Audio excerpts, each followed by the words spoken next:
One day I was driving in my car when the engine slowly dies out, and as it dawns on me that I'm either going to have to get out and start pushing the car, or begin searching for a gas station in the summer heat, I start asking myself how I reached this point. How did I go so long without ever filling up? Was I really so oblivious that I missed the gas gauge drop below E? I am always waiting until the last second to fill my tank. I think that's what happens a lot of times in our lives. We go so long running on fumes and become so used to going on empty that we begin to believe this is how our lives are supposed to be. But then there always comes this point where even the fumes we've been running on finally get burned up. There's nothing left, and we find ourselves outside in the heat, realizing we're far from where we wanted to be.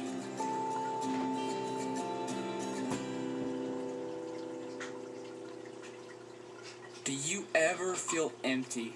Do you ever have one of those days where you wake up and there's nothing there? No emotions, no motivations, no aspirations, absolutely nothing.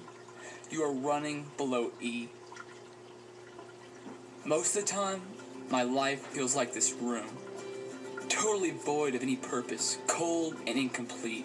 But even though everything I see and everything around me seems pointless, I know there's more. I know I was designed with an incredible purpose that goes so far beyond the incomplete reality that I exist in. I've heard it been called a full life, or a deeper experience. One where I'm passionately living out my life to the full extent I was created to. As I started thinking about it, I've begun to realize I'm not the only one who gets this deep desire for more. I sense it in the lives of people all around me. I see it in some of the insane things that people do for attention. I hear it in the voice of my generation constantly. It's this nagging, this screaming inside of everyone I know who is dying for more. This whole conflict between the reality that we exist in and the completeness we all know we were meant for has been controlling my life. So lately, I've been trying to figure out what it is, why it's there, and who will fix it. I've done and tried a million different things to fill my emptiness. I've used pride to try to downplay it. I've tried friends to avoid it. I've used lust to try to mask it. I've used theft to try to forget it. I've tried selfishness to control it. I've used TV and the internet to try to tune it out. I've used lies to try to cover it up. I've used sex to try to fill it. I've tried money, cheating, alcohol and drugs, bitterness, success, and all those things make me feel full for a while. But after the party is over, after the porno ends, after the high is gone, after my friends leave, or right after I finally get what I thought I wanted, I'm left with nothing. I'm left alone, empty, and dry. So where do I go from here? How do I get outside of the walls of my emptiness? I mean, I know I can't fill it on my own. If I could, I wouldn't be waking up every morning empty and going through life incomplete. Could it be that this space can only be filled by one thing?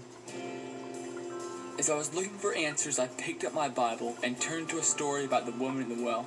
The woman in this story has a bad reputation in her town.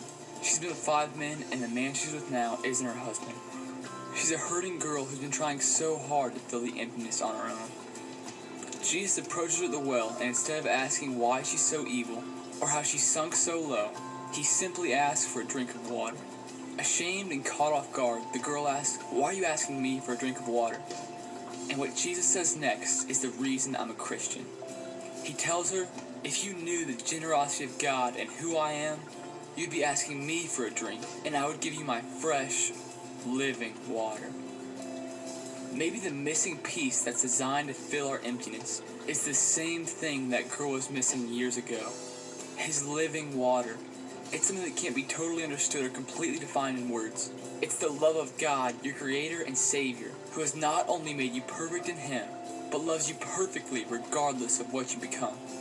Maybe you're a Christian, maybe you're not, I don't know. But I do know that everyone has either been in this room or is still trapped inside of it. Like me, you're probably thinking, that sounds great, but I've never had it work for me. I've never experienced that full life, even though I am a Christian. And you know what? I'd say you're right. I've never really experienced it either. I've never had it work for me either. But maybe it's never worked for us, because we've been doing it all wrong.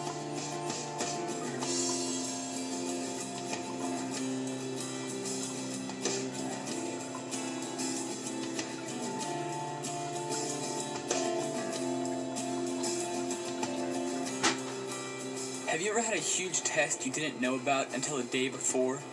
So that night you're cramming in all this information so you can make a decent grade the next day. But you get to class the next morning, the teacher puts the paper down on your desk, you begin working, and you immediately realize that all the stuff you've been studying the night before isn't even close to what the test is actually over. That's exactly how I feel about my spiritual life. Like Christianity is a class I can study for. Like if I read my Bible 15 minutes a day, pray before every meal, and go to church every Sunday, then I'm a good Christian. Sometimes I get stuck studying in this class of Christianity for months, trying to live by the rules, say the right words, go to the right Bible studies, you know, do the whole good Christian kid thing. But this just leaves me feeling even more empty. I find myself so desperate that I start crying out to God. Lord, where are you? Don't you love me?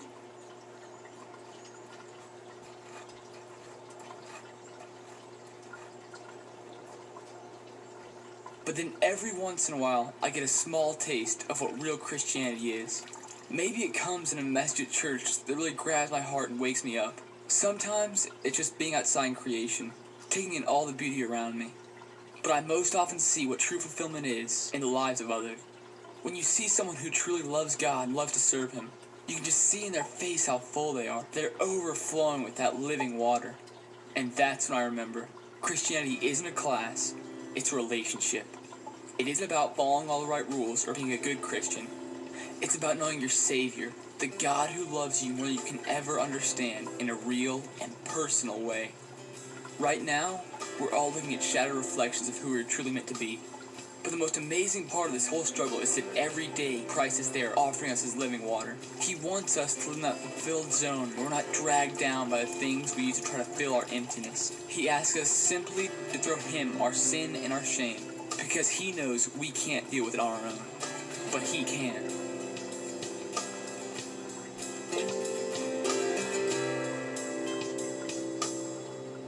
And finally, after we've admitted to ourselves we can't live a life of meaning without Him, cried out to God for rescue, and surrendered all we are over to Him, we can finally be free to live that life of purpose and fulfillment we know we were all meant for.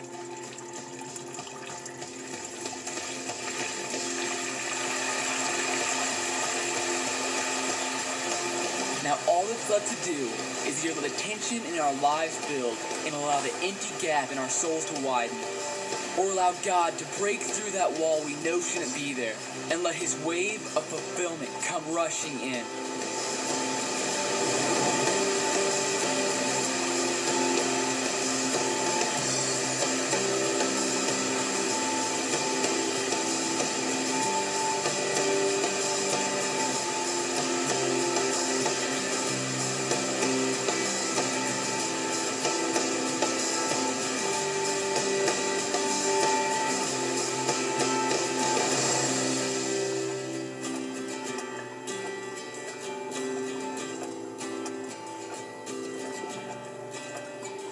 In John 10:10, Jesus says, "My purpose is to give life, and life in all its fullness."